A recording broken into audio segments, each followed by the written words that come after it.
Right, hello my wisdom community, how are we? It must be a late Friday evening for you wherever you are in the United States. It's about 3:54 p.m. for me in Sydney, Australia.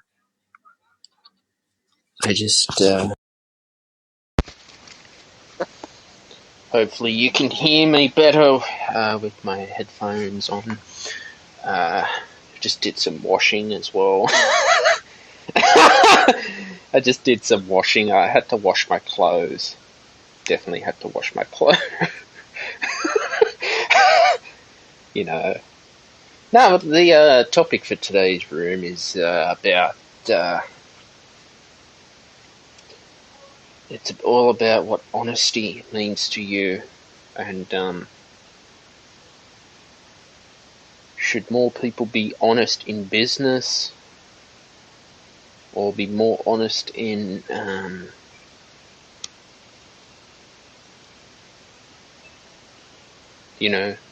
life in general.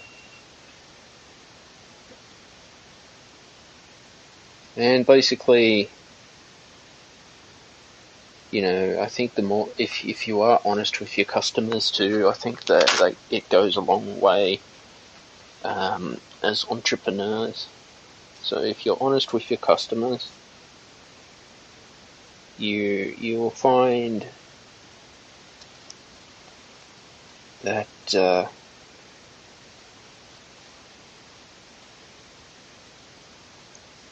life will be so much more easier for you and so much more better, because I think you will produce much better quality work when you are honest with your customers.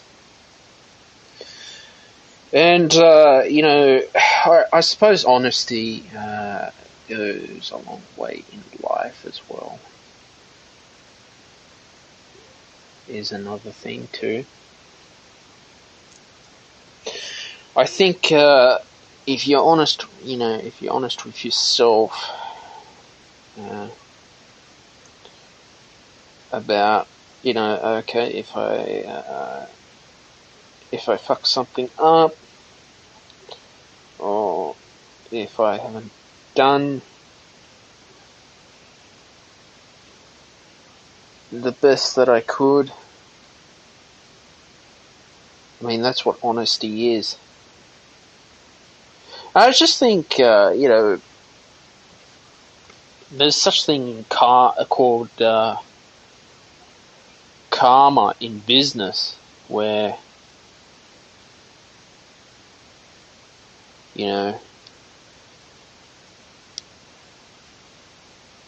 if you give bad energy or if you're ripping people off, then karma comes back to you. And it does happen, especially in different industries where you are in, about karma. People get greedy. They want to rip people off.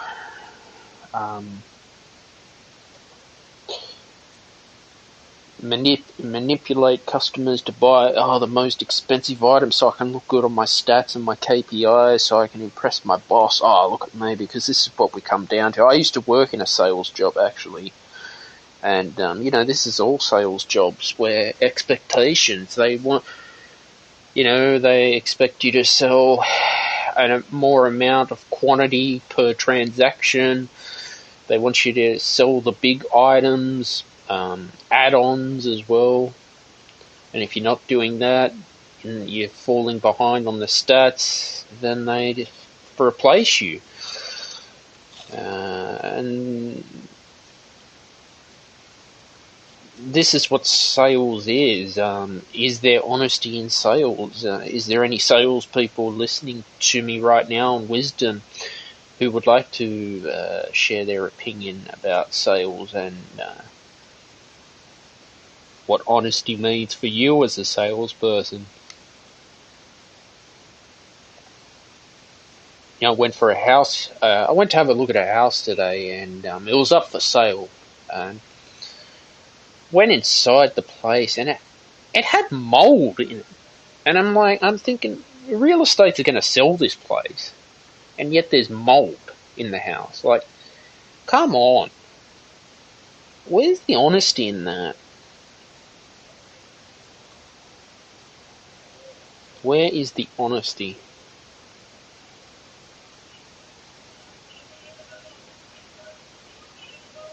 You know, I suppose if you stay true to who you are, you stay true to your brand, and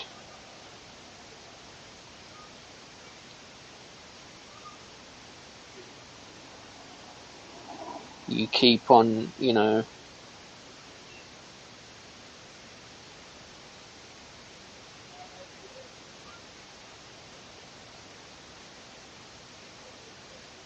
you keep on going as well. No, you will find you're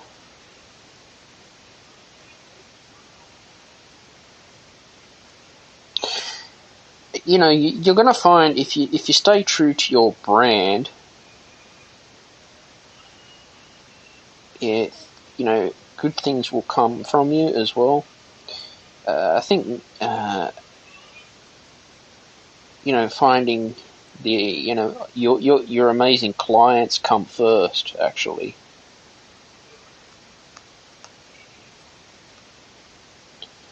And have you heard of the thing that or the saying, the customers come first?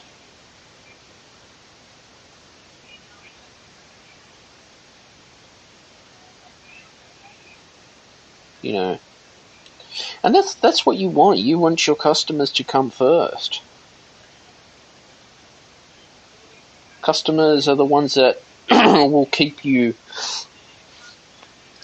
going. They keep your, they're the ones who are funding your business. And if you're not honest with them, if you're getting too many refunds, it can make you look bad as well. I'm just doing this talk and sharing my views.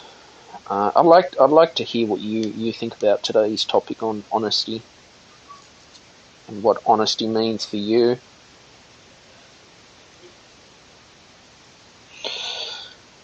And sometimes, we have to be honest with ourselves as well.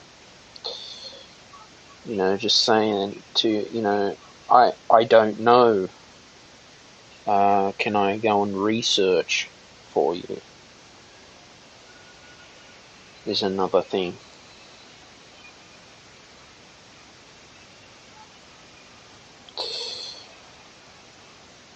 I just think, you keep on, you just keep going too, like,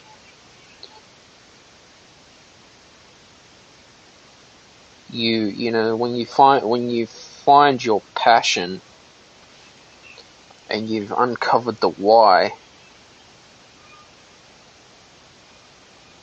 and you find the truth in yourself, it's such an amazing feeling.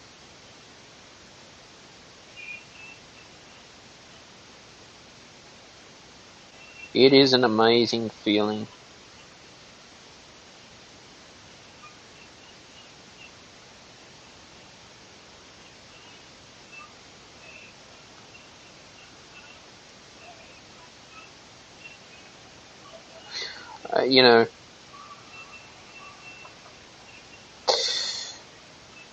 The power of attraction is out there. Finding the clients. I've just got a guest who'd like to come on stage. Welcome to the Stephen Shields radio show. All right. Hello. Hello. Stephen, how are you? Yeah, good. How are you? Can you hear me? Quotina. Yeah, nice to meet you. It is. Nice to meet you as well. Welcome to the Stephen Shields radio show. Thank you. I'm glad you brought up the topic about honesty, because a lot of people, they aren't honest. And what they don't understand is, even in business or personal life, if you're not honest, it's going to catch up with you personally. In business, Exactly. if you're not honest with your customers, then you're doing yourself more harm, because word of mouth is what brings you business. And if you do one customer wrong, then that's going to hurt you for years to come. That's what I think. That's interesting, because you look at corporations, right, how much wrong they've done to, customers and people who buy from them, yet they're still in business, which I don't get. Yeah. It seems that they find some kind of way to coax the person back in. They either offer them, some kind of big incentive that you just have to have, that they seem to overlook what was done. But, wrong is wrong either way. So I guess then it goes with your marketing. You get someone to distract them of what had happened, so that they go ahead and buy whatever it was you were selling. But you still need to be honest, period. Oh, for sure. Look, I went into a grocery store today, Woolworth. They're a supermarket. They're a corporation. And I'm doing my shopping, and the employees look like they don't want to be there. Right. They just look so miserable, and you just feel like shit around them. Right, you do. And they don't And change. I'm thinking, no. And why are corporations taking over small businesses? And I'm coming to do my food shopping, and they're short-staffed. I'm sure they're like that at Walmart as well. Yeah. I don't know what's going on. I mean, I can understand the Walmart thing. You go in there, and it doesn't even matter if it's like right when they open. They still like, I don't want to be here. So yeah, it makes me just want to get my stuff and go ahead and leave. I don't understand how they're still open, but for some reason they are. So, do you think it's better to do your shopping online or go in person? Because I'm thinking I should start doing shopping online. I mean, I've been doing a lot of shopping online. What I hate is waiting, and that's where the stores being local come in at, like, okay, I can go ahead and get it, but sometimes it just doesn't seem worth it. I basically had the conversation like, okay, do I really, really want this? Because if I do, I may go in the store. If not, I'll just stay at home and order online. That's them losing business, I think. But, I guess they know what they're doing. They're still in business. It's amazing when everyone was hoarding toilet paper from, the big supermarkets, they made a lot of profit out of it. Oh, yeah. I don't understand how.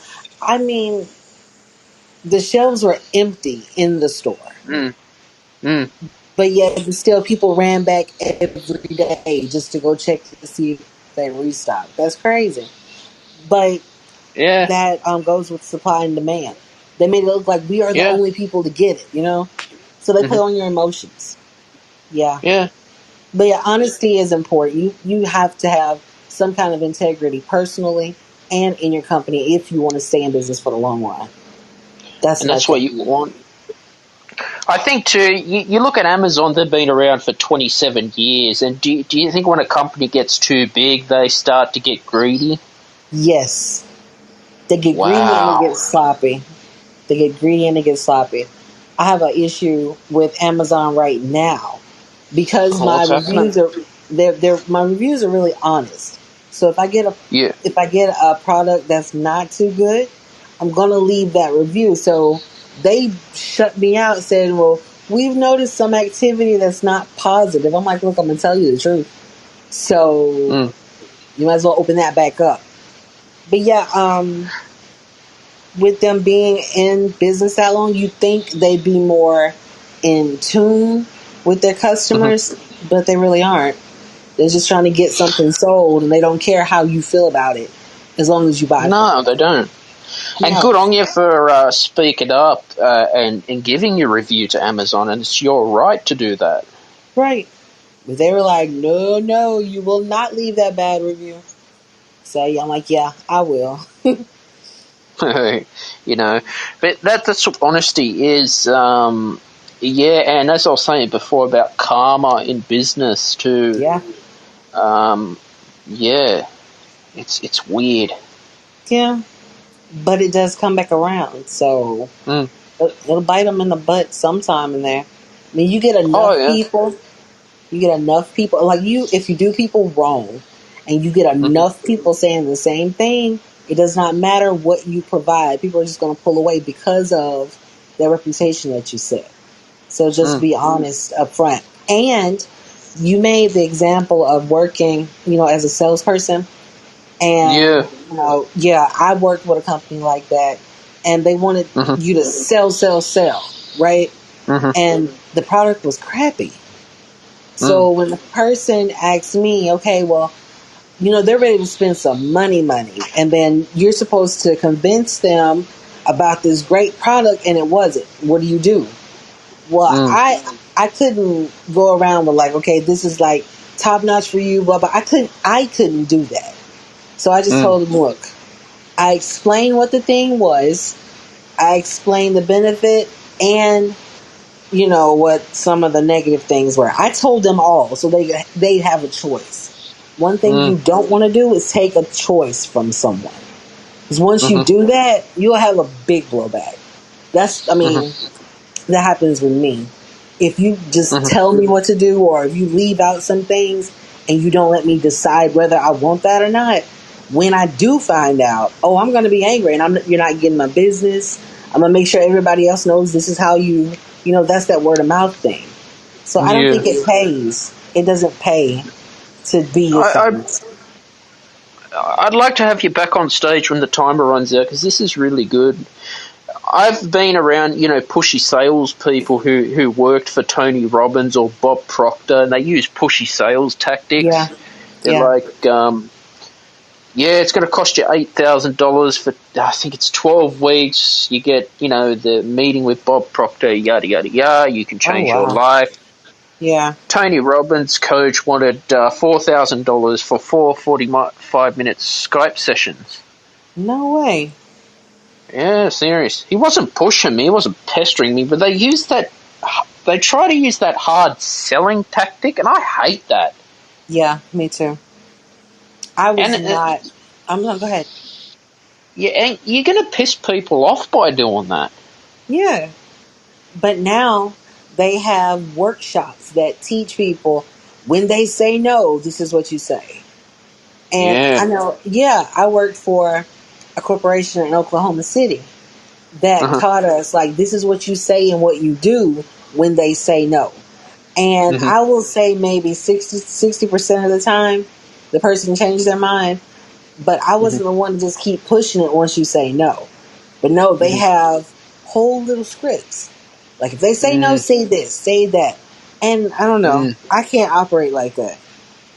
So I guess that's Well, why I'm not there if a anymore. customer says, uh, I know in Australia because I've told people I'm not interested, take me off your database. They have to do that. It's the law.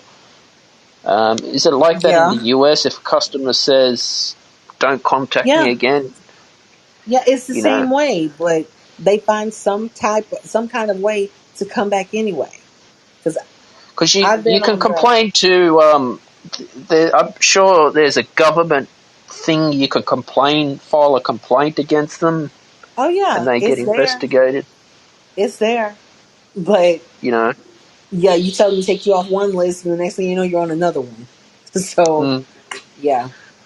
Well, let's talk about Amazon a bit doing this when you come back because there's stuff Okay. I'm not happy with Amazon. All right, I'll just get Cortina to get back on stage when Cortina can. 'Cause this is interesting.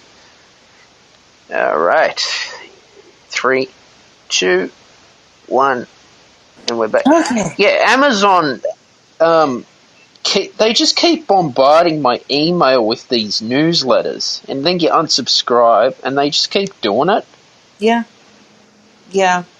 They want you. I mean, I sent a bad review in. It was an honest one. and they had cut me out of doing the reviews. But then the next couple of days, I got a newsletter saying, okay, well, we saw you look at this. You might like this. And I'm like, I wouldn't like that. Thank you. But that's the way that they know that they're losing business. Like, it starts with one person. And if that one person isn't happy, then, a whole bunch of people. So they try to get you in there while, it's still fresh on your mind and change your mind. It's just a marketing technique. Yeah. But ultimately, it's up to you. Exactly. I mean, the telecommunications company, I know Horizon Mobile would do the same. Oh, you can sign up for the latest offer. Check this out. Get a new iPhone. Trading your iPhone. They do it here in Australia too. Yeah, really? I mean, they push it. They push it. But they can't force you to buy. But that's interesting that you spoke about how you'd object customers when they say no. That's, yeah. I mean, I worked in customer service, so they told us we had to, we're on the phone, so you're not going to see our face. But they give us scripts, right? They give us scripts where you have to smile. I'm like, how do they hear us smile? But it's the tone of how you say things. So when they say no, you're supposed to say this script in such a way that they just can't resist and like, okay, well, yeah, I'll go ahead and take it. And sometimes it actually worked. So I'm just like, what? But it works. Like the rejection deal, sometimes it doesn't. But what came back to bite them was that I guess the way they were handling certain things in the company, that the company fell flat. And this is like a 100-year-old company. And they had to, because this was Hertz. And now, I think it was Elon Musk is partnered with them, and now Hertz is back on top. Well, I was there during the fall. So they had a lot of, things that went wrong, and a lot of customers were not happy. So it failed really hard. But then now it's back up because of the person that invested into it. So I'm thinking that's how, when people are being dishonest, they get somebody who has a good reputation to back them up. And then people overlook what happened and go on the reputation of that person. And then they go and do business. Have you experienced that, or you know what I'm saying? Yeah, I remember. Yeah, I know what you're saying. I remember there was an SEO company in Queensland. I was looking, what Google advertising is. Anyway, I had a consultation. They were using pushy sales tactics, and then they just kept ringing me for like 5-6 weeks. And I'm thinking, if I'm not answering the phone, why are you still ringing me? Like, how come people don't understand that? Like, they don't. So I ended up just sending them an email saying, please get me off your database. Yeah. But then they called me the next day, so I told him, I was starting to get pissed off. I said, don't contact me again. Since then, they've left me alone. But was it like that for you in this company? You just have to keep ringing people even if they're not answering? Because that means you're desperate. Yeah, really desperate. But that's what they teach them to do. Keep calling. You're going to wear them down.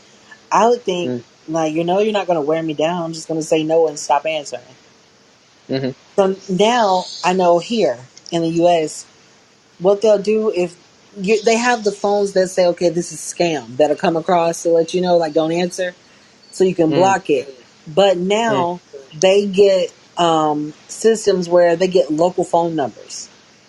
Yeah, same in Australia. Right, and you're thinking, oh, this might be somebody I need to talk to, and you pick it up and it's them. So I don't get it. I don't get it. I'm like, I don't need what you're selling that bad. It's in Australia. There's the do not call register. I'm sure you got something like that in the US, where if you put your number there, they must not call, and if they do, file a complaint. But even changing my number, Cortina, I was just getting telemarketing calls, and I said, how do they get your number? Right, exactly. I'm like, who gave you my phone number? But for some reason, they get every number you get, and they know who you are when you pick up. I'm just like, that's crazy. So I don't know how they get it, but they do. There was, I know one time, a telemarketer. No, it wasn't a telemarketer. It was a scammer that was calling from the Social Security Administration. Scam. Yeah, they were doing that.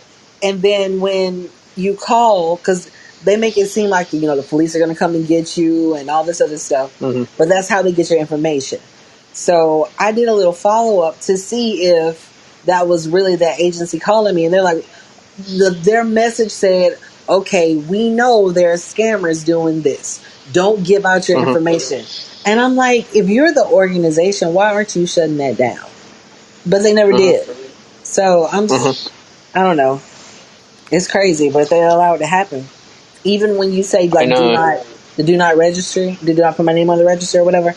Yeah. When you do that, they still do it anyway. Yeah, do not call register. They do it anyway.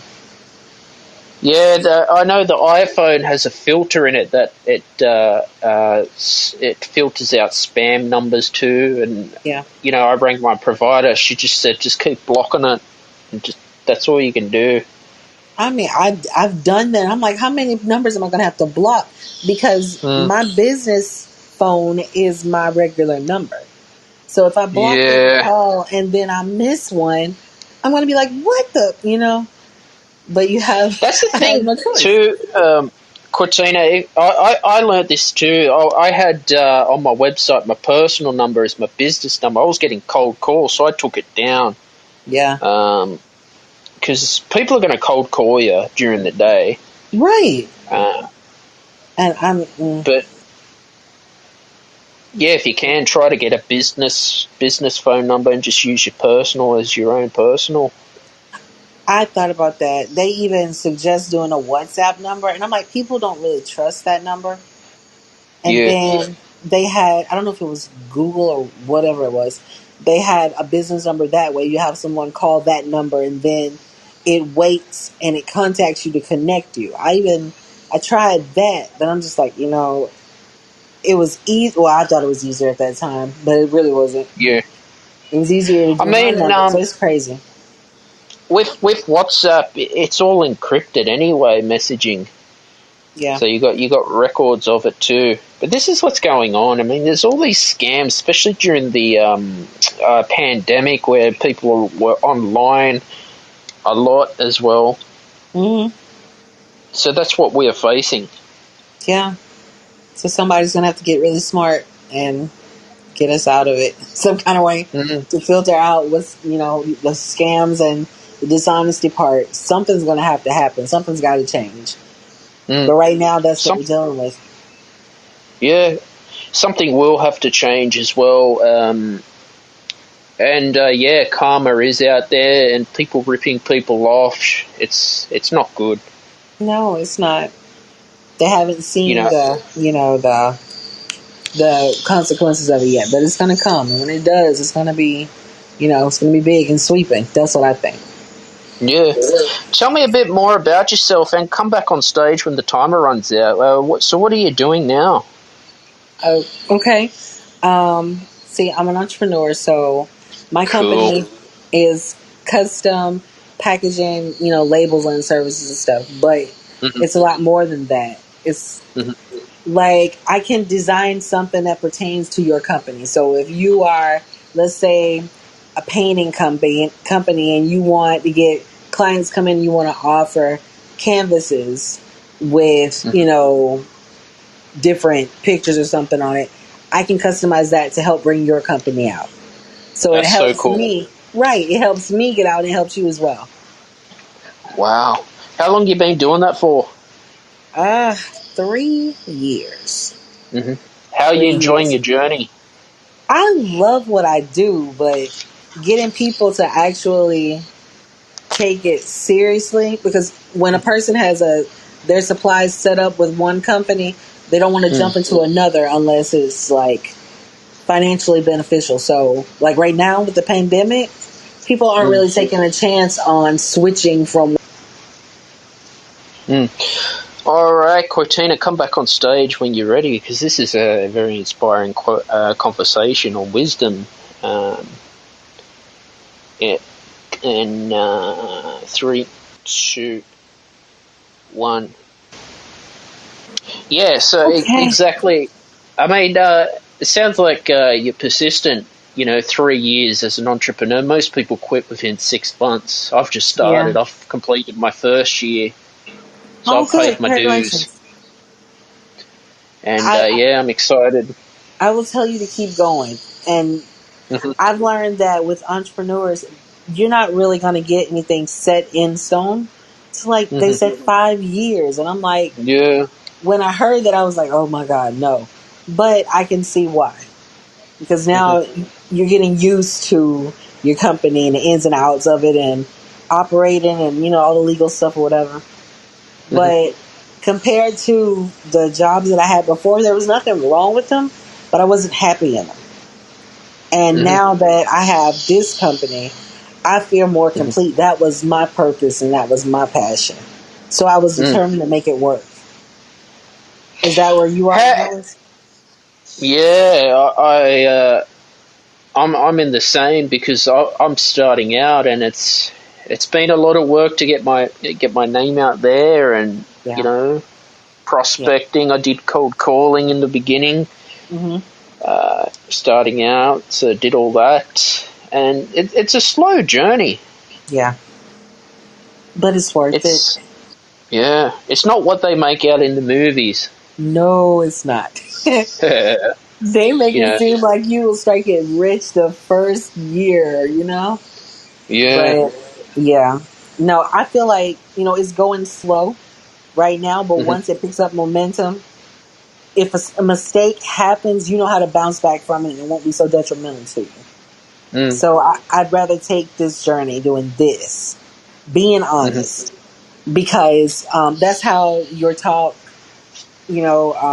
wraps up in this. While I'm building my company, I'm being totally honest with people about Hmm. timing, what to expect, um, the ins and outs of certain things. And some people may grab what you're doing and some Hmm. may not. But it's the Hmm. fact that I'm settled. I'm happy with what I'm doing and I'm honest about it. I'd rather wait instead Mm. of be dishonest and grab all this business and can't do it. Because Hmm. then my performance and my company is in danger. Yeah, and people judge you on your quality of work too. As you were Yeah, saying, the word goes around. If you do a shitty all-nighter, and it's right, happened to me plenty of times, customers are going to get angry. right, right. Um, Try to do the best quality work so that they don't bring it back to you complaining. Right. So that's what I tell people. I'm like, okay, I am ensuring my quality, and my quality takes time. Mm. So if you want something that's rushed, I'm not the person for you. But Mm. if you want it right the first time where you can come back and, repeat business, that's fine with me. But Hmm. rushing just to say that, okay, I got XYZ amount of people or amount of business just to be ahead of the next person, that's not what I'm doing. Mm. So yeah, a lot of people don't do that though. They'll Hmm. get something, they'll wait till the last minute, they'll throw it together, and then it's like, well, that wasn't a big enough company anyway. And every company deserves your best. Hmm. So be honest with them from the get go, and then they'll Hmm. be willing to wait for your quality. Exactly. How is it? How have you coped? Having to pay your own job security or your health insurance and stuff like that. Man, I'm telling you, I feel like I've paid for my company 10 times over out of pocket, Wow. and it hurts. It hurts the pocket, but at the same time, I don't know, it's security in it. Like, I'm responsible for everything. Hmm.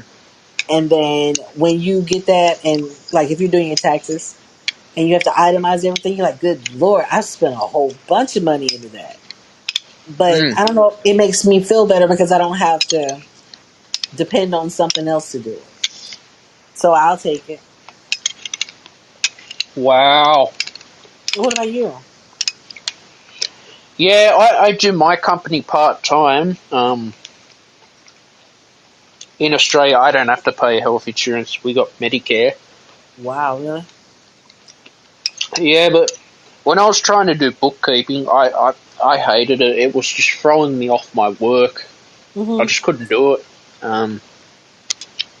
Eventually, as I do grow, I just hire an accountant Yeah. and a bookkeeper. Take the workload off. Yeah. Well, I think the difference for me was I got to design what this was, and for me, I'd rather have my hand in knowing exactly where everything goes or how things are structured. I would rather do that, but I'm pretty sure there's a lot of people like, look, I want this taken off of me. I want payroll taken off of me, but it's just me. So it's like basic everyday things. But if it was structured with me and maybe two other people, then I'd be like, I hate this. I hate this, But it's just me right now. Once I expand. You're a one-man team just like me. Yeah, I'm a one-man team. Yeah. That's all you can do. Right. So I'm like, I've been doing this all my life. This is good.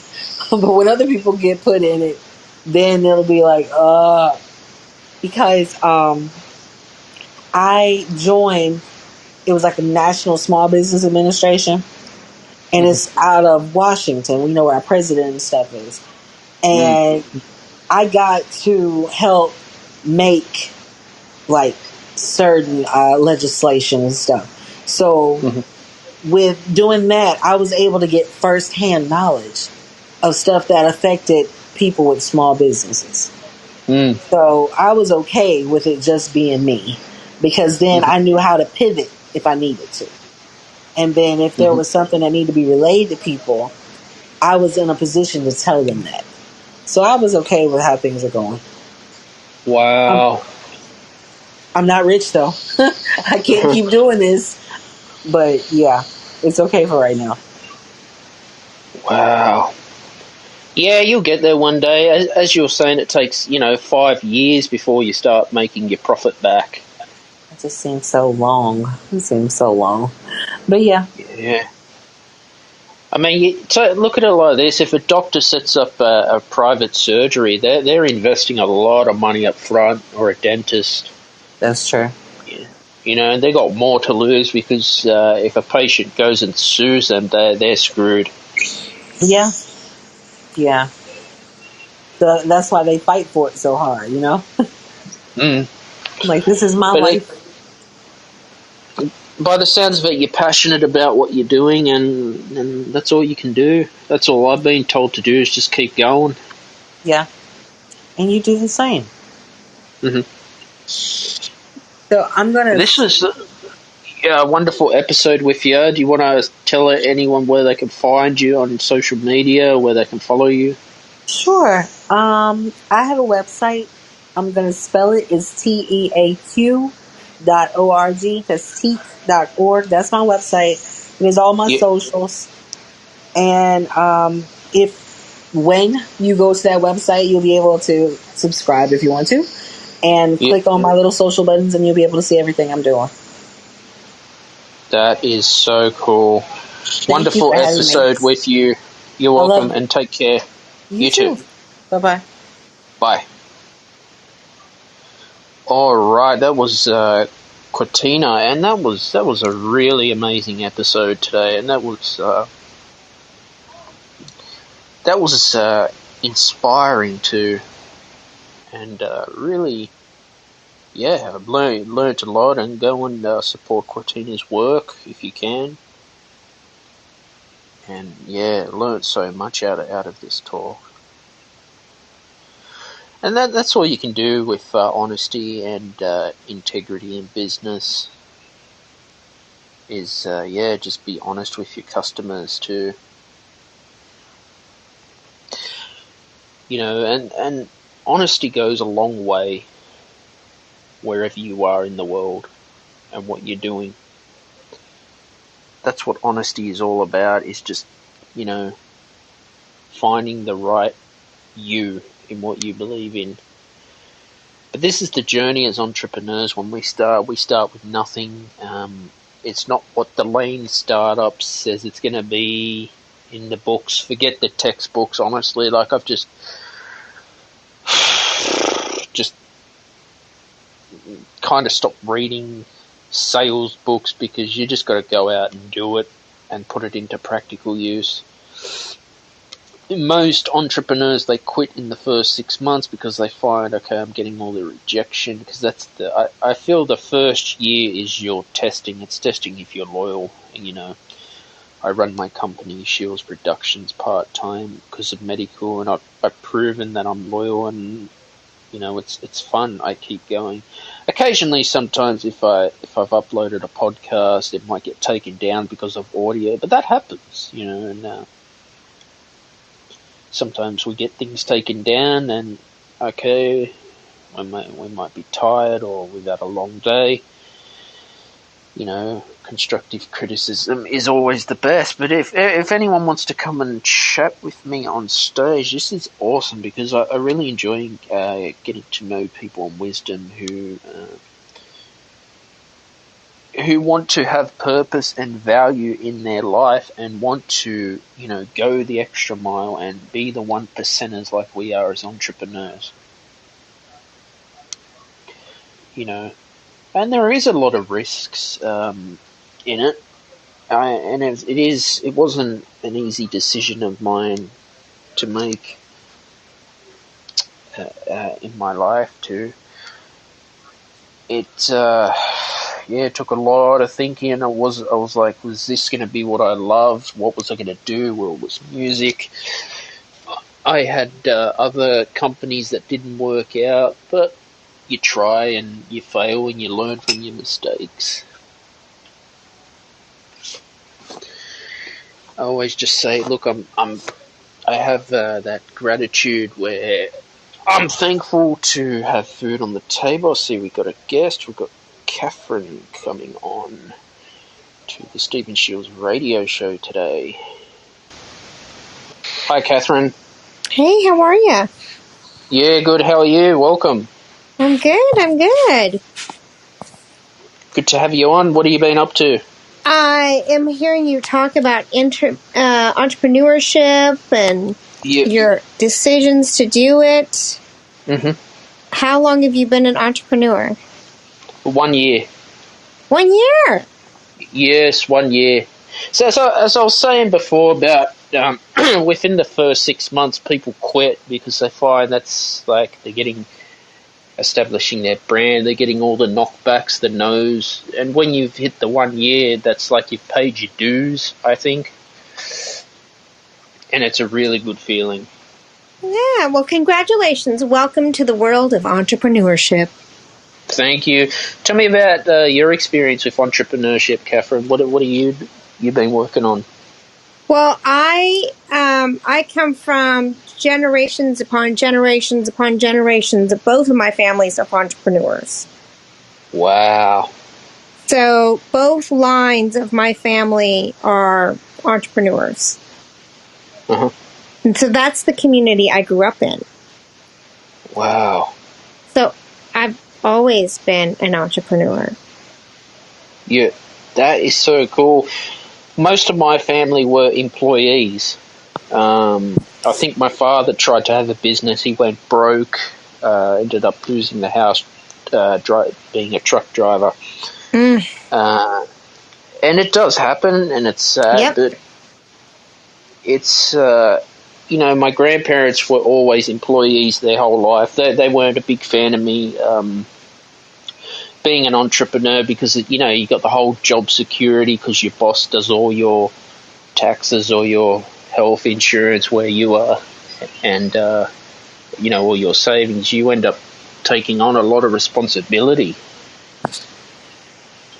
Yeah, it's very interesting because I grew up in entrepreneurship and didn't know any different, and really most of my community are entrepreneurs. Mm-hmm. So that is the world I hang out in. And then when I meet amazing people like you, or jumped into it, and they're one of their struggles is their community are employees, and I can imagine how that would be another struggle on top of it. I've been very lucky; I don't have that, so I have all of these people are like, yeah, why wouldn't you do it? You know? Yeah, exactly. I mean, when I was going to school, I was told, you wouldn't be able to make a living, doing music. It was always a hobby, but it's what I'm good at, actually. And school, our school system in Australia has taught us, you got to go and become a lawyer or a doctor to be successful, because they think if you do that profession, you're rich. You're earning $100,000 a year salary. Wow, that's what I was taught. I know, it's funny, isn't it? That whole structured system that people, to get engineering was the next big one, right? Yeah. Yes. Exactly.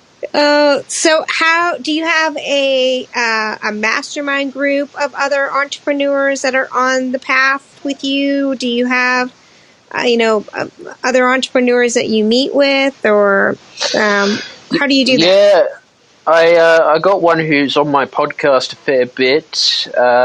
He's had to go back to work because, company's gone downhill since the pandemic. There's Insight Timer as well, who I hang around with. Meditation teachers I've found have inspired me because they're entrepreneurs, and they've really helped me when I interview them. So that's the community that I feel most comfortable in. Yeah. Well, I mean, that's what's so important is, that you do have a community of other entrepreneurs that you can meet with, because otherwise, boy, it gets pretty hard if everybody you're talking to is like, I don't know what you're doing. Sounds pretty scary. And negative people, don't hang around negative people. Yeah, or that want to put their fear on you. Yeah, exactly. Yeah, fear, the word fear, false evidence appearing real. Yeah. That's the hardest to overcome, but when we overcome that is the most rewarding. And recognize that other people try to put their fear, they're putting their fear into your story, and you're like, wait a minute, that's not the story I have. Hold on. Exactly. Yes. Tell me about what you do as an entrepreneur. So, I had a company for a long time that positioned businesses, federal and corporate contracts, and ran international mentoring for entrepreneurs and a national mentoring program, and worked on small business policies in DC, and did a lot of issues on anything that affected small businesses, taxes, rights, and then did a lot of training on the contracting arena and how contracting works, structuring their finances, marketing, all of that, and did it as an undercover intuitive. Wow. Yes, and so I got burnt out. I used to travel 20 days a month. And all over the country. And so I was like, I'm kind of getting burnt out. It's about time. It's kind of hard. I wanted to be talking about intuition, but I worked with Fortune 500s, Fortune 100s, and then, other structured old school kind of businesses. Even though they're open to intuition, it's not spoken really as a general topic like you would like marketing. A lot of companies actually have intuitives on retainer. People don't realize that. And so I want to help people embrace it, and I've noticed that businesses are now more open to it. So I'm pretty much making my mission of helping leaders bring out intuition, discuss it. Let's structure it in a way. Let's put in a data tracking system of how you can see where intuition works in your business, create an environment for the employees and the teams that work there. And I also am an outsourced intuitive for businesses. And I do that here. So tonight I was doing a business intuitive guidance for people. And what is that? What do you do exactly for that? I get information and I share it with you. It means nothing to me, but it will mean something to you. Wow, that is amazing. And that's inspiring by the sounds of it. Yeah, so example, if you're struggling with something in your business, or you're pivoting, or you're not tapping into your intuition, you've lost it. You lost your intuitive thought on that because you've layered it with your data or your emotions. Then someone like me, which my intuition is highly, highly tuned to business, then we chat, and then I'll get images, information, physical reaction, or whatever, and just tell them to you, like, okay, I've got a yellow box, whatever, and they will mean something to you. That's awesome. And when the timer runs out, do you want to come back on stage? I can come back on quickly, yes. Yeah, because this is interesting for the listeners too, about intuition in business. That's fantastic. It's a huge, huge resource. Do you use intuition in your business? I haven't used intuition yet. It's something that I'm still learning about. We'll have to go through. We'll break down intuition for you. How's that sound? That would be awesome, All right, I'll check out and then come back up. Sure. Yeah, so that's what it is about intuition in business.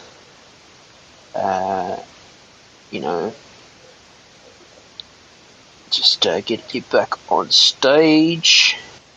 And we've got the next speaker as well. Yeah, so intuition, it's something new that I've heard about. Is this a spiritual thing?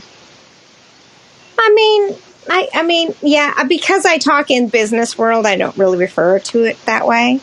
So there's 4 elements of intuition. So we'll break them down. You tell me if you've experienced them when I describe them. So just knowing. I just know. Whatever data you have, whatever emotional connection, I just know. So if my data says I should do something and my emotions are like, oh, this is super exciting, but there's something in you going, no, I got a big no on that. Do you ever get that feeling? Yeah. Okay. So do you ever get deja vu?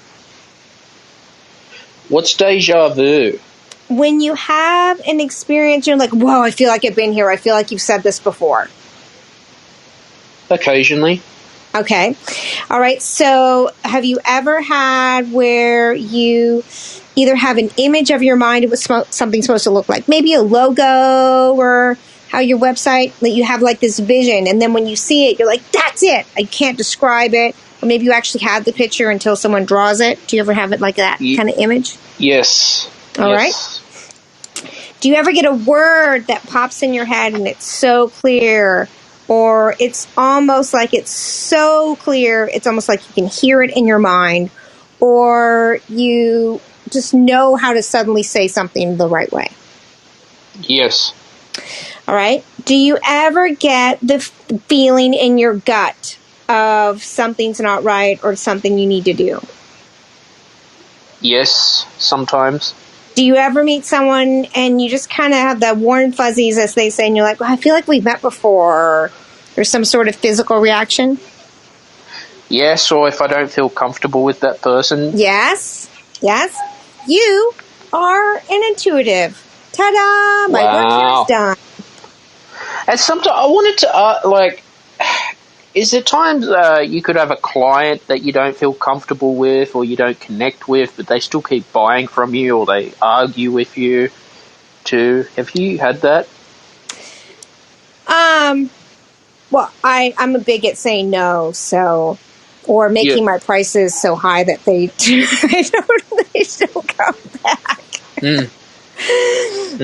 But here's an example that you maybe will connect with what you're saying, is when you meet someone to do business with, like a partner or a client or something, and you get that like, I don't know, there's something not right. I can't put my finger on it. The checklist says they're a great person to work with. Someone I trust recommended them, or, I really need someone to work with on this, or I need some income. And so you ignore that that, I don't know, something's not right. I don't really want to work with them. You overlay it with all that other good stuff. And then you get into business with them. It doesn't work out. And you're like, oh, I should have listened to myself in the beginning. Does that ever happen to you? Yes, plenty of times. Yes. So that's intuition. I think, a lot of bosses are very slow to do the hiring and very fast to do the firing by the sounds of it. Well, if you think about it, the hiring has come down to AI and algorithms. They've taken intuition out of it. So now that's why they have such high turnover, because they are not hiring from their intuition. Like I just said, you meet someone, you're like, wow, every single checkbox, bam, bam, bam. And you can think of this probably in your personal life too, a friend or someone you dated or something. Oh, they meet every checkbox that we've asked for. They've got all the perfect recommendations, all that. And there's something you're like, something ain't right here. I don't know what it is. But you're like, oh, the algorithms hired them now. You don't have that person with the intuition going, that's not the right person. Yeah, that's an interesting one. Or have you ever had times in your life where you just feel, I don't know, your consciousness is just saying something to you, like this little voice in the background, and that we just ignore it, and then, as you said about intuition, it didn't turn out how I expected. Plenty of times for me. So, did you follow the voice, or did you ignore it? Ignored it, and then, Yep. It's weird, isn't it? So the 4 steps of intuition, really honing it well, is the first one, be really open to it. The next one, expect that it's available whenever you need it. So like when your phone runs out of power, when you plug into the wall, you expect electricity to power your phone up. Do you not? Yes. Think of intuition that way. If you need to go, hey, I need a little help, boop, it's right there. Expect it to be there. And then trust it. Like you just said, start trusting that little voice. Start trusting that nudge of whatever it is, that image, that just knowing. And then start acting on it. And make it into small things. Like one of my clients, I said, just have, whenever someone's name pops in your head, their face, or you get this feeling that you should call or email or text someone specific, do it as soon as you can. And he started doing that. And he's like, wow, like there's always a connection. They were thinking about me. Or when I called, they're like, oh my gosh, I was just thinking I needed to talk to someone in your business. I'm so glad you called. I have a connection for you that just came up. And he's like, I do it all the time now so start with something, specific that you can, and then track it. It's business. Track it. Create data on it. What was the experience? What did it feel like? What did it ask you to do? Did you follow through? What happened? Wow, intuition is interesting. See, it's the best resource you've got. Wow. That's amazing, the work that you're doing as well, Catherine, and keep it up too. Yeah, and you can do outsourcing too. You can outsource it. Yep. Like that? Wow. That's nice, isn't it? It is. But I guess, there's so much high turnover in the workplace now. I don't get it. Well, it's because they're not using intuition anymore. Hiring was based on intuition. In fact, I've talked with owners of staffing companies, and I'm like, listen, you're not using intuition anymore. They're relying on, algorithms and stuff. And they was like, oh, yeah, you're right. And so we've taken that whole thing out. I'm like, yes, I know. Well, we need to put that back. I'm like, maybe I should start an only intuitive hiring agency, headhunters. Yeah. Exactly. But that's... Yeah, go ahead. Yeah, it's all about finding the best of the best. Well, it is, but sometimes the best person to hire may not meet even a quarter of your little check boxes because you're being too rigid in what you want. You're not looking for the right things. And so if you use your intuition, it will tell you, you know what, even though this person doesn't meet all the little check boxes I've made and all these other things, I just know it's the right person. And that's how we used to hire. Intuition. Yes. Intuition, exactly. Yeah, also too, talking to people, meeting a prospect for coffee, you get to figure out if this person's easy to work with or there's something wrong too. True, but good thing. You can be talked into things as well with your emotions going, oh, I really like them, I like what they say, or they've got a good connection. You can override that first initial feeling of like, I don't know, there's something about this person that doesn't work for me. Or there's something about this person I really like, but they're not meeting all the check marks. You know, that intuition is telling you something that is so pure and clear, that is lighting up the stones of the path ahead of you. There is a synchronicity in that cannot be missed. Exactly. Got 30 seconds left. Do you want to come back on stage or you want to end it? I can't. It's 1:00 in the morning, but for some reason my intuition said to come say hello. Yeah. Come back on stage if you'd like to as well, because this is awesome. Very awesome conversation. Maybe I'll jump in one more time with you. Intuition, yeah. I think Wayne Dyer spoke about intuition as well. So I'll just wait for Catherine to come back on stage as well, because this is interesting and people can learn something out of this conversation. All right, you're keeping me up late, but I'll do it. I love my Aussies. Yeah, no, this is good because as I was saying before about, your gut instincts and your gut feelings too. Yes. Sometimes I've had this too. If I've gone into a job and I just felt something wasn't right, I look back and I think I should have just spoke up to the boss and said, "This ain't for me," Mm-hmm. But we override it, don't we? We're like, oh, I really need this job, or they make sense because of this, and we start putting layers on it, and then. It's like a needle in the haystack. You're like, well, I put all this stuff on it. Where do I find that message again? And so learning how to clear that away. But if you're highly stressed and you really talked yourself into what you should be doing, then that's when, it's good. You can outsource your intuition. And basically what that means is all I do is I take a big magnet, go into the haystack, pull out that needle for you and go, here's your intuition. Here's what you were supposed to do. Yeah. Well, the thing is, we taught in school about the employee generation. We need to trade time for money. But I don't know. Is it slavery because you're funding someone else's dream, making them rich by working for them? These are stuff that I hear, Catherine. Well, that goes in a totally different direction, but I can go with you on it.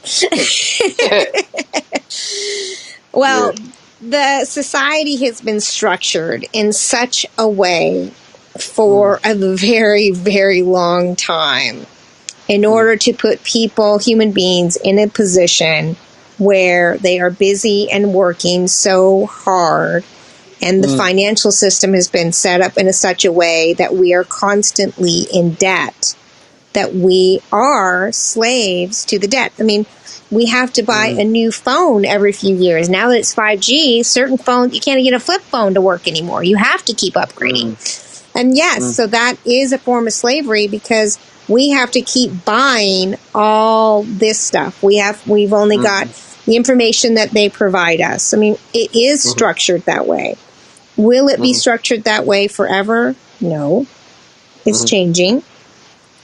But yes, it has been. And, what's been happening over the last 24 months is people are like, wait a minute.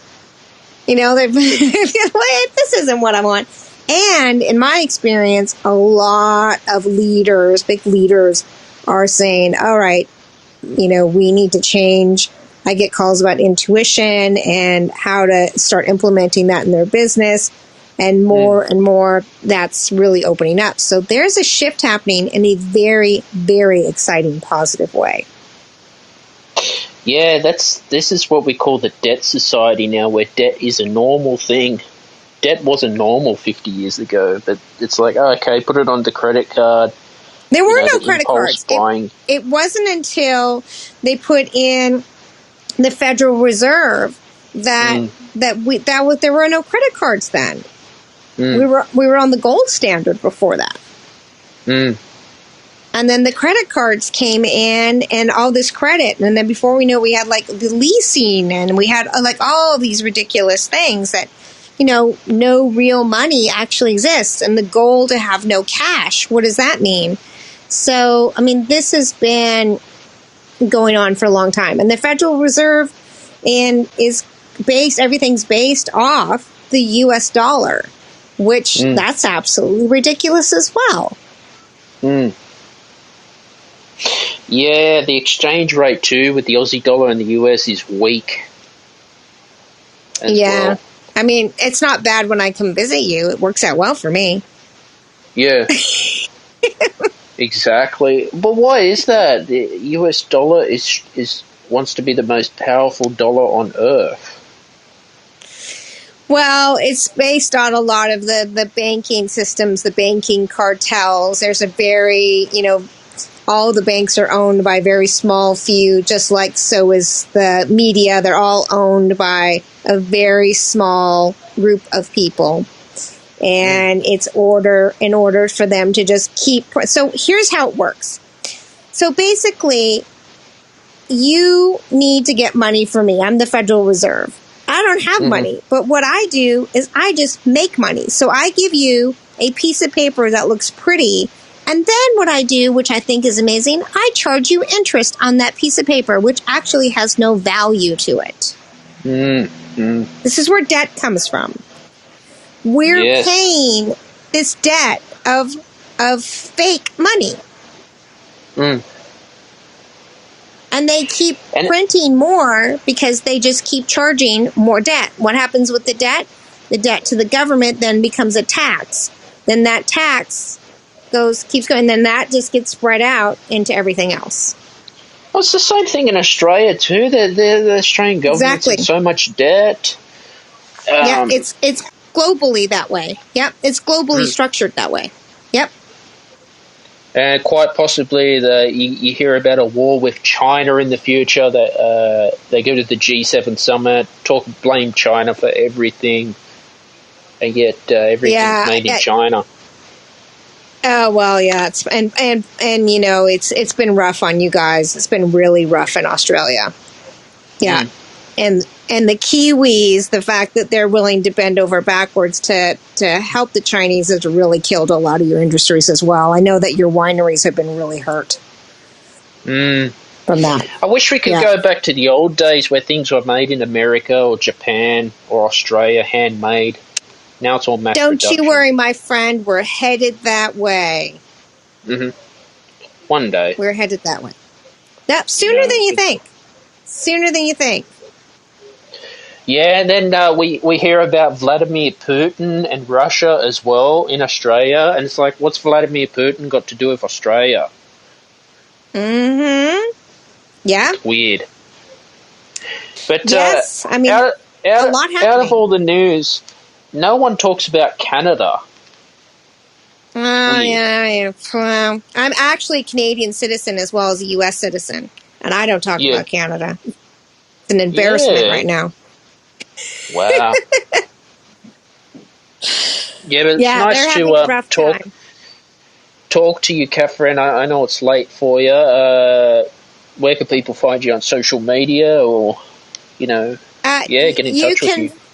Yeah, you can get in touch with me on LinkedIn. You can message me, and you can follow my podcast, which is about business and intuition. And it's fun and simple and funny and easy. And I give like really specific stuff you can do, and that's linked as well. And that's clearly Catherine. And anytime you want to talk about international politics, you let me know, because I was in politics for a long time in Washington, D.C. Well, I'd love to have you on my show again. We could talk politics for an hour, because this should be good. Yes, and I love Australia. It's one of my favorite places in the world. Catherine, you're an amazing woman. I really appreciate your time tonight. You're always welcome on the show as well. Thank you, Superman. You're welcome. You have a good night, and you stay safe. You too. Have a lovely day and stay safe. Say hello to my beautiful country, Australia, for me. Will do. All right. Bye. All right, I can see we got another guest waiting. Mindwave is here. All right. Hello? Oh boy, first time. Hey, Steven, how are you? Hey, is your name Mindwave, is it? First name is Jenner. Jenner is the human. Jenner is the human. Mindwave is the activity. So that's okay. That's who I am. But I've caught lots of your talks here and there. I've seen caught some of them here on your channel, and then seen you many times as a guest. I've been dying to talk to you, not just because you're an Aussie, because I am one of those Americans with an Aussie fetish. But I'm a fellow creator and composer, and I've really enjoyed your insight into music and things. But as for honesty, I want to take kind of a different tact. Honesty and intuition, I feel, are both different expressions, different words. We're really trying to get at the same thing. And what we're really talking about is love. And my position has always been that it needs to be radical. Radical love, radical honesty. When somebody, say if you have a girlfriend, she goes, "Oh, does this dress make me look fat? What do? You lie and say, "No, honey, you look great." Radical honesty is the truth. That's maybe pick a more slimming color or whatever. That's a bad example, but you see what I'm getting at, is that giving somebody the truth, even if it's inconvenient, even if it is impolite or hurts their feelings. And this is the same thing that happens when you love somebody. Real love is, for example, is not all sunshine and butterflies. Real love hurts. And that taking that approach to honesty, I feel like, is it transcends everything, not just the business world, but the creative world, the interpersonal world, the relationship world. So I just gave you a bunch there. I'll roll the ball back to you and let you respond. But I've been very excited to talk to you for a while here, as you might be able to tell. No, that's exactly right. Honesty, I feel society these days don't want to be honest with people. I'd rather people be honest with me, telling me, okay, you need to change this in your work. It's just much better, rather than people saying, "Oh yeah, you done great," and then laughing behind your back. Plenty of times that's happened to me in the real world at the same time as well. But yeah, honesty is important, because it's, I suppose, if you keep lying, eventually the truth bites you in the backside. I mean, look at Bill Clinton denying the affair all the time with Monica Lewinsky, and then, I did it. It's a crazy world we're living in. It always has been, and it always will be, brother. Earth is a crazy planet to live on, and we're fortunate enough to be communicating at the speed of light from opposite sides of it at the moment, which I still marvel at like a child, and fills my eyes with a childlike twinkle of wonder at how amazing that is. Getting to meet you and talk to you. You're a musician, so what are you writing at the moment? My current project has been very slow moving. It's called Time and Space. My composition style, the best way I can describe it is that I tend to work within chord sets and melodies that feel familiar because they've been in a billion different things. So when I'm composing a new piece, I want it to feel like a song that you already know, even though you've never heard it before. I work primarily with simplicity, I guess, is the raw ingredient. Simplicity, and then it's just layers and layers and layers of simplicity to create complexity.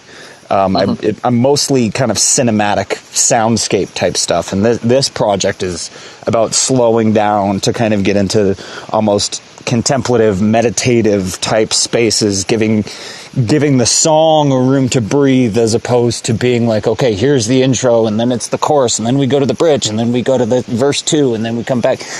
That structure, I kind of want to break all of that and just say, I'm going to do it my way, whether you like it or not. I mean, the people who like it will like it, and the people who won't simply won't. And I'm much more on your tack there of if you know, I would rather have somebody just go, it's not really for me. Good on you. Keep doing what you're doing. It's not for me though. And I don't take advice from those people because I'm like, okay, well that's fine. I'm not making it for you. I create primarily for myself. I make the music that I want to listen to, and you know, there are other people out there who will enjoy it as well. So that's another part of the honesty conversation. When people give feedback about your work, is it valuable? Is it valuable if it's not for them? You know, why are you going to let them try to change what you're doing, to try to change your own creative process to be more appealing to them, or do you turn inwards and kind of, you know what I mean, take it to the next level there and just inspire you to do better for you, as opposed to trying to, you know, make something that you think somebody else will like?